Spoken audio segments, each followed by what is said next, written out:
If you have a balance, I'll pay you double." Thomas Richardson's laughter echoed through the grand marble lobby of Premier Trust's Manhattan branch, sharp, patronizing, and deliberately cruel. He leaned back behind his polished Italian marble counter, eyes narrowing as they swept over the 14-year-old girl standing there, small yet immovable, a quiet storm in a sea of suits and polished shoes. "Seriously, kid, are you sure you're at the right bank?" "The community branch is 3 blocks away," he said, voice dripping with condescension. Jasmine Williams didn't flinch. Her calm was not fear, it was calculation, rehearsed during the entire subway ride from her father's office to this very branch. She placed her school ID neatly on the counter, sliding a crisp $50,000 check beside it, the paper catching the light from the crystal chandeliers above. For a moment, time seemed to slow. Patrons glanced up from their phones and coffee cups, whispering among themselves. A designer handbag shifted nervously on the arm of a woman in a cream suit. "Is she serious?" murmured a middle-aged man, adjusting his tie. The contrast could not have been starker. Thomas, a man who had spent 15 years managing this prestigious branch and considered himself the ultimate guardian of institutional decorum, looked every inch the authority figure, proud, haughty, untouchable. Jasmine, by contrast, radiated an unshakable serenity, her dark eyes scanning every reaction, noting every flicker of contempt, every subtle betrayal of arrogance from the manager and the observers alike. The lobby itself seemed alive with tension. The polished floors reflected sharp beams of light, glinting off brass nameplates and glass partitions. Soft murmurs rose as other customers sensed the unusual situation. A child, audaciously presenting a sum that could buy luxury cars, facing a man who clearly assumed no one of her age, and certainly no black girl, could belong in this world. "What's this, some kind of school prank?" Thomas sneered, his voice low but menacing. Jasmine tilted her chin slightly, placing her hands flat on the counter. "You can check it," she said calmly, each word deliberate, cutting through the air like a knife. In that instant, the stage was set. The ordinary became extraordinary. The question hung in the air like an electric charge. Why is a 14-year-old here with $50,000? And what is she about to do next? Jasmine Williams stood perfectly still, her fingers lightly touching the smooth surface of the Italian marble counter, every sense alert, every heartbeat measured. At 14, she knew exactly how dangerous it could be to appear vulnerable in a place like this. Yet there was no fear in her eyes, only purpose, strategy, and patience honed over weeks of meticulous preparation. Her mind replayed every detail from the subway ride here, memorizing the layout of the branch, observing the security cameras, noting where the manager liked to stand, the flow of customers, the way his eyebrows twitched when annoyed or surprised. Jasmine had studied Thomas Richardson like one studies a chessboard, anticipating moves, calculating reactions. She wasn't here to withdraw money, to make a deposit, or to simply see the inside of a bank. She was here to test the system, to expose the prejudices that lurked behind polished counters and polite smiles. Her thoughts briefly drifted to her father, David Williams, CEO of Premier Trust, the man who had instilled in her both confidence and curiosity. He had never pressured her into this mission, yet his presence lingered just beyond the walls of the branch, monitoring, guiding, invisible, but powerful. Jasmine had agreed to this test not for personal glory, but for the truth. She wanted to document exactly how institutional bias manifested when a young black girl walked into a prestigious bank, fully aware of the social hierarchy she was upending merely by being herself. This wasn't a stunt. It was strategy. Jasmine reviewed the mental checklist she had created, maintain composure, record every interaction, observe the micro-expressions of those around her, and above all, stay calm, no matter the provocation. She reminded herself that the value of her mission wasn't the money in the check. It was the revelation her father and the world would witness afterward. Around her, the lobby buzzed with casual customers unaware of the unfolding experiment. They saw only a child standing her ground, a manager scoffing at audacity. Jasmine, however, saw patterns, invisible lines of prejudice forming in real time, and a stage perfectly set for justice. For anyone watching, she might have seemed ordinary, just another teenager daring to step into an adult world. But Jasmine Williams was anything but ordinary. Beneath the school uniform, behind the calm gaze, was a mind sharpened for observation, a spirit resilient enough to challenge the arrogance of grown men, and a courage that refused to flinch even under the weight of contempt. Today, the bank would reveal more than its financial records. It would reveal its character, and Jasmine, with every careful breath, was ready to witness it all. Thomas Richardson's eyes lingered on Jasmine, narrowing as though trying to read a book he couldn't comprehend. He straightened his expensive suit jacket, clearing his throat with exaggerated authority. "Miss, what exactly are you trying to do here?" he asked, voice smooth but laced with contempt. He had spent 15 years managing this branch, surrounded by privilege and power, and had never been challenged like this, certainly not by someone so young, so audacious, and so... Black Jennifer Morrison, perched nearby with her cream-colored handbag, leaned closer to her friend and whispered, just loud enough for a few curious ears to catch. "That's exactly why these kinds of people shouldn't have access to serious institutions." She smirked, satisfied with her perceived social superiority, oblivious to the fact that her words were part of the story Jasmine was silently documenting. Mr. Patterson, a gray-haired gentleman with decades of loyalty to the bank, nodded approvingly. "Yes, Thomas, you need to protect the institution from people like her," he said, his voice calm but unmistakably tinged with disdain. He had seen the world bend to his privilege and expected it to bend for everyone else. 2. Meanwhile, security guard Mike, a large man in his 50s, watched the interaction like a predator waiting for permission to act. His hands hovered near the counter, ready to intervene on Thomas's command, the weight of authority pressing down on Jasmine. He had no personal animosity, only and duty here. Was uncomfortable. Every gesture, glance, and inflection from these figures reinforced a clear hierarchy. Privilege over merit, arrogance over humility, age and color over strategy and intelligence. Thomas leaned closer to the counter, lowering his voice to a threatening whisper. "You're playing a dangerous game, young lady. Bank fraud is a federal crime. I'm going to have to call security and the police." Jasmine didn't flinch. Her calm, unshakable demeanor stood in sharp contrast to their escalating agitation. She noted every flicker of irritation in Thomas's eyes, every judgmental twitch from Jennifer, every approving nod from Patterson, and every hesitant step Mike took toward confrontation. The room felt charged, a theater of unspoken power dynamics. Privilege and prejudice had taken physical form before Jasmine's eyes, yet she remained poised, calculating, ready. The calm of the protagonist against the storm of antagonists created a tension that demanded attention, holding the audience's gaze as the first sparks of conflict ignited. Thomas Richardson's voice dropped, low and threatening. "Mike," he barked at the security guard, "keep her here. Do not let her leave. I'm calling the police." His hand hovered over the phone, trembling slightly, not from fear, but from disbelief. This was supposed to be routine. A young girl, a suspicious deposit, and a chance to assert his authority. Yet Jasmine's calm, measured presence had unsettled him far more than any fraudulent check ever could. Unseen by the manager, Jasmine discreetly tapped the side of her smartwatch. A faint click, nearly imperceptible, activated the recording function. Every word, every glance, every flash of arrogance was now being documented. "I anticipated every reaction," she thought, a small smile curling her lips. She had spent weeks imagining this exact scenario, predicting the manager's contempt, the security guard's hesitation, and the murmurs of judgment from the patrons. Around them, the lobby became a theater of tension. Jennifer Morrison's eyes darted between Jasmine and Thomas, her whispering growing louder as she added her social poison to the mix. Frankly, these people think they can just walk in anywhere. No manners. No class. Pathetic. Her words seemed harmless to her, but Jasmine filed them away in her mental notebook. Noting tone, timing, and audience reaction. "Mike." The security guard shifted uneasily, aware of the unease in the room but bound by duty. His bulk blocked the nearest exit, a silent testament to the escalating stakes. Every movement from him reminded Jasmine of the careful choreography she had planned. The perfect balance of restraint, observation, and timing. Mr. Patterson, leaning on his cane, murmured approvingly to a friend. "See? The system knows how to protect itself." His tone carried authority, but Jasmine caught the condescension in his voice, a subtle reinforcement of the societal hierarchy she was about to expose. Thomas glanced nervously at the other customers, realizing his position was no longer just about authority, it was about perception.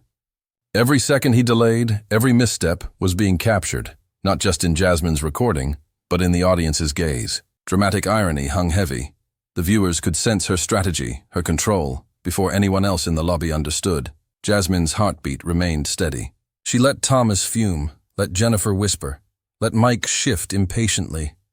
Each reaction confirmed her predictions. Each pause, each flicker of doubt, brought her plan closer to fruition. The tension ratcheted up as Thomas raised the phone to call the police. Jasmine's lips moved ever so slightly, a silent promise to herself. This was just the beginning. And then, just as he pressed the first number, she caught a flicker of hesitation in his eyes, a crack in the armor of authority. One tiny slip, and the entire carefully constructed facade of arrogance and prejudice would crumble. The camera of the viewer's mind lingered on her calm face, contrasting with the spiraling tension around her. The audience knew what Thomas didn't. Jasmine was in complete control, and the storm about to hit would reveal every hidden bias in this room. Jasmine's mind briefly drifted back to 2 weeks ago, to a quiet dinner in her father's penthouse. The city lights outside the floor-to-ceiling windows cast long shadows across the dining table, where David Williams spread a stack of reports in front of her. Complaints from customers, Black, Latino, and other marginalized communities, detailing encounters that ranged from subtle dismissals to outright humiliation. "I've been hearing troubling reports from some of our branches," he had said, concern etched into his face. "I need to see the patterns for myself." Jasmine remembered the weight of the moment. The documents told stories that were both familiar and shocking. A teenager being watched too closely, a woman escorted out without cause, legitimate accounts questioned purely based on appearance. Her father's voice carried a heavy mix of sadness and frustration. "Someone has to witness this in real time," he said, pensively tapping his pen against the table. She had spoken up immediately, calm but determined. "Dad, let me do it. I'll visit a few branches undercover. I'll document everything. You'll be shocked by what you see." He hesitated, protective instinct warring with logic. A 14-year-old walking into branches alone, facing adults who might not hesitate to humiliate her. It was risky. Yet Jasmine's resolve was unwavering. Someone has to show the truth. And no one will suspect a teenager. That conversation had sparked the plan now unfolding in the Manhattan branch. Jasmine had spent the past 6 weeks quietly preparing, noting manager patterns, observing security behaviors, and practicing the composure she would need under pressure. She wasn't just proving a point for herself or her father. This was about systemic justice, exposing biases that had persisted unnoticed for far too long. Even now, standing before Thomas Richardson, with every eye in the lobby fixed on her, she drew strength from that memory. This wasn't just about a $50,000 check or a personal victory. It was about accountability, about revealing the true character of those who wielded power unchecked. Each micro-expression, every flicker of arrogance, was a piece of a larger puzzle she was determined to solve. Thomas Richardson's fingers hovered over the phone, but a flicker of doubt crossed his face. Jasmine, sensing it, spoke softly, almost innocuously. "The check is for my father." Thomas froze. For a heartbeat, recognition flashed in his eyes, but it vanished instantly, replaced by arrogance. "Of course it is," he said, venom thinly masked with politeness. "And I'm the cousin of the bank president." Unbeknownst to him, just 2 blocks away, David Williams monitored everything through the live feed streaming from Jasmine's smartwatch. Margaret Chun, head of human resources, and Robert Martinez, general counsel, sat beside him, faces pale with shock and fascination. Every smirk, every dismissive word from the manager was being recorded in real time. Customers murmured, leaning in to witness the unfolding scene. Jennifer Morrison whispered to her friend, her voice suddenly tinged with doubt. "Wait, did he just—" Jasmine maintained her calm, voice steady, posture immaculate. "Do you want to know why I'm really here today?" she asked, her tone carrying weight beyond her 14 years. Thomas's fingers trembled on the phone. His authority, his control, all beginning to crumble. The lobby's energy shifted. What had seemed like a typical bank interaction became a stage for exposure. Whispers turned into stunned gasps as Jasmine recounted her undercover visits to other branches. "Yesterday, my friend Chelsea, white, same age, similar clothing, came to this branch. She deposited her check without issue. No extra verification. No security called. No questions asked. Do you know the difference?" Her words struck with precision. slicing through the manager's carefully constructed facade. Thomas's hands shook as he tried to assert control. I don't discriminate. That's just standard protocol. Lies, Jasmine replied, tapping the side of her smartwatch, ensuring every word, every facial expression was recorded. You treated Chelsea with courtesy and respect, and me with suspicion. Why? Because I'm black. Because of my appearance. And because people like you think that grants you the authority to judge. Mike, the security guard, stopped mid-step, uncertain. Mr. Patterson paled. Realizing the arrogance he had condoned was being systematically dismantled before his eyes, Thomas fumbled for the tablet to verify the account. Too late. David's presence, though unseen, loomed large. Jasmine's strategic calm had turned the tables. The audience, privy to her plan, felt both suspense and satisfaction. The audacious teenager had not just entered the lion's den, she was now controlling it. Every whispered accusation, every incredulous glance from the patrons, every twitch of Thomas's arrogance reinforced the payoff. The first reveal was complete. The check was legitimate, the manager's power questioned, and Jasmine's plan was unfolding perfectly. Jasmine's calm voice filled the lobby, cutting through the murmurs and tension like a blade. "Do you see the difference, Mr. Richardson?" she asked, voice steady and firm. "Yesterday, Chelsea, my friend, white, same age, similar clothing, walked into this branch. She was greeted with courtesy, offered coffee, her deposit processed without question. You didn't call security. You didn't question her intentions. You treated her as a valued customer. And me?" She let the pause linger, letting the weight of her words sink into the room. Thomas swallowed hard, shifting his gaze toward the floor. The arrogance that had seemed unshakable only moments ago was cracking. Jennifer Morrison's whispers ceased, replaced by an uncomfortable silence. Even Mr. Patterson's approving nod had vanished, replaced by hesitation and shame. "You see," Jasmine continued, her tone measured, precise. "It's not about policy or procedure. It's about perception. Your assumptions about who belongs, who is trustworthy, were based solely on color, not character. Every word, every glance you directed at me was a choice. And those choices reveal the true nature of people." She let the words hang, as if the very air carried their significance. Mike, the security guard, shifted uneasily, realizing his compliance had only reinforced a system of prejudice. The audience, imagined in the viewer's mind, felt the moral weight of every small action, every unspoken bias. "Look around you," Jasmine said, glancing at the customers who had gathered near the counter. "Every assumption you make about someone's worth, their credibility, or their place in this institution can perpetuate harm. Not just to me, not just to my friend, but to every person who walks in here seeking fairness." Thomas's hands trembled, caught between denial and accountability. Jennifer Morrison's face flushed with embarrassment, her previous confidence evaporating. Mr. Patterson's posture stiffened. A silent acknowledgement of complicity. Jasmine's reflection, calm yet unyielding, framed the moment. This was no longer a personal confrontation. It was a microcosm of systemic injustice, a live demonstration of how prejudice operates unnoticed in everyday institutions. The disparities between her experience and Chelsea's weren't isolated. They were symptomatic. A pattern ready to be exposed. Every eye in the room, every whisper and glance had been captured. Not just in recordings, but in the audience's imagination.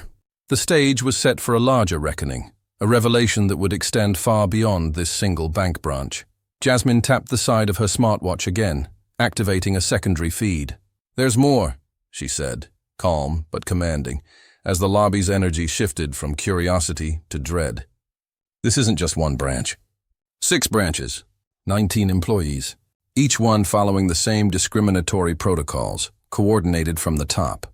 Thomas Richardson's face paled, his earlier arrogance replaced by a creeping panic. "That's impossible," he stammered. "You can't prove that. These are isolated incidents." Jasmine smiled faintly. "Isolated incidents don't add up, Mr. Richardson. Patterns do. And patterns leave evidence." She opened a folder on her tablet, sliding it across the counter so all could see.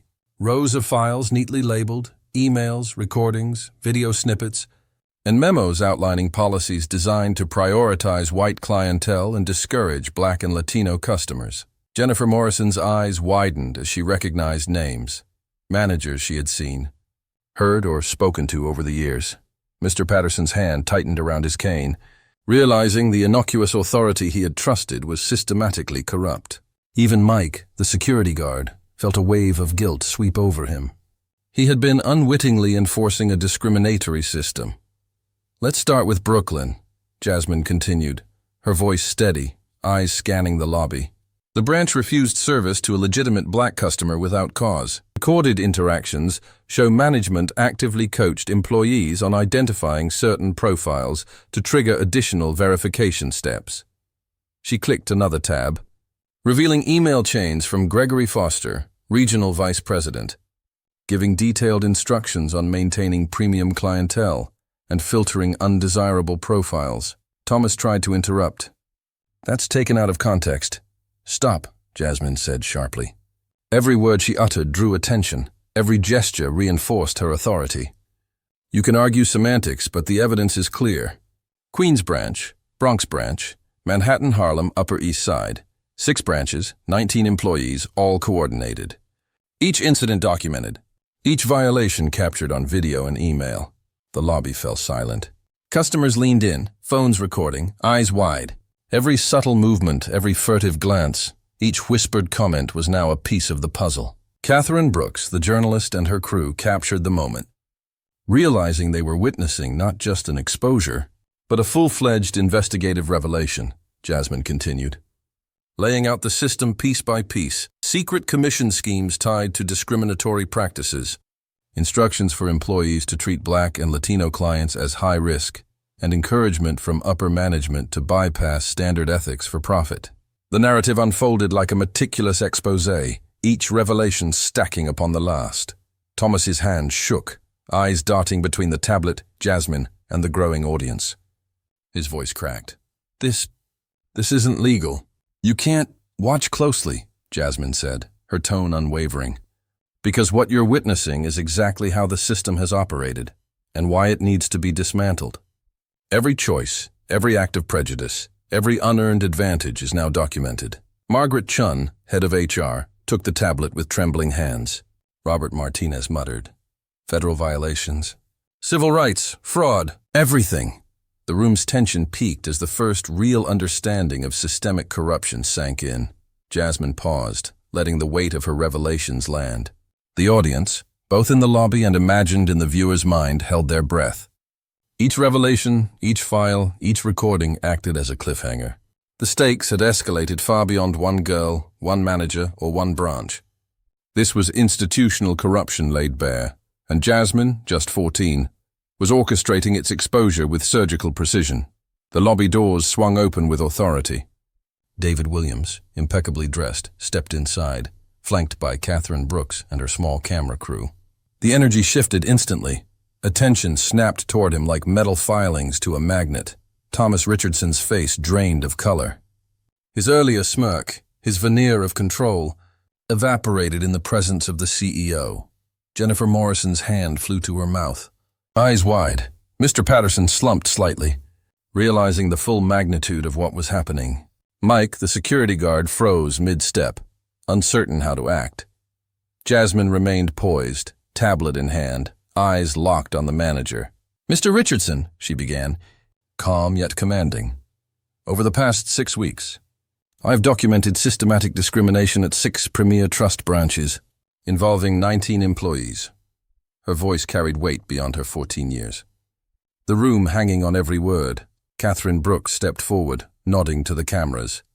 The feed displayed live footage from Jasmine's smartwatch, showing Thomas's dismissive remarks, Jennifer Morrison's whispered commentary, and Mr. Patterson's approving nod, all captured without their knowledge. David's gaze swept across the room, acknowledging each person involved. "These actions," he said, voice steady, "violate federal civil rights laws and our company's ethical standards." He gestured toward Jasmine, who calmly opened a folder of evidence, recordings, emails, and video clips arranged by date and branch. Thomas fumbled for words. "I didn't know she was—" "She is my daughter," David interjected firmly, "and she, like any other customer, deserves respect and fair treatment. Yet you, Thomas, and your colleagues have systematically denied that, guided by prejudice," Jasmine continued. detailing the disparities. Chelsea, my white friend, received proper service. I did not. 6 branches, 19 employees, coordinated to prioritize some clients over others. Secret commissions tied to discrimination. Misrepresentation of services. All documented. She tapped the tablet, playing key clips. The room fell into stunned silence. Jennifer Morrison's face flushed crimson. I didn't realize— You did, Jasmine replied, voice firm. You observed, laughed, and whispered. Your choices, like everyone else's here, matter. Thomas shook, trying to salvage authority. This is exaggerated, taken out of context. Context doesn't change the evidence, David said, unwavering. Every word, every action is recorded. Every email, every video, every discriminatory policy exposed. The live feed showed managers in other branches coaching employees on how to screen certain clientele, all of it now undeniable. Gregory Foster, regional VP, had his arrival timed perfectly with the feed. His expensive suit and confident demeanor contrasted sharply with the panic rising in the room. You orchestrated this? Foster asked, voice trembling. A child, my granddaughter. 14 years old, Jasmine corrected, her gaze unflinching. And smarter than the people who underestimated her. The lobby's air thickened with tension. Customers recorded with phones murmuring in disbelief. Employees glanced at one another, faces pale. The weight of accountability pressed down like a physical force. David gestured to Catherine Brooks. Document everything. This isn't just about these individuals. It's about exposing a culture that has tolerated injustice. Legal proceedings, corporate reform, systemic accountability, every step will be taken. Thomas Richardson slumped into a chair, defeated, trembling. Jennifer Morrison wept quietly, finally confronting her complicity. Mr. Patterson stared blankly at the floor. Mike, the security. God, sighed in relief, no longer responsible for enforcing the injustice he had unknowingly participated in. Jasmine, calm as ever, looked at her father. This was never personal. This was always about justice. David placed a hand on her shoulder. And today, justice has a face, and it is yours. The camera crew captured every moment. The narrative had reached its peak. Villains exposed, corruption unveiled, systemic injustice documented, and a 14-year-old girl's courage triumphing over arrogance and prejudice. The audience, both live and viewing later, would feel the catharsis, the emotional satisfaction of accountability, and the moral clarity of Jasmine's strategy. Every tense heartbeat, every gasp, every whispered apology had become part of the cinematic climax. 6 months later, the Premier Trust branch in downtown Manhattan had transformed beyond recognition. The marble counters gleamed, new artwork adorned the walls, and employees moved with purpose and awareness. Victoria Chun, now regional manager, had implemented revolutionary inclusion protocols that became a national model.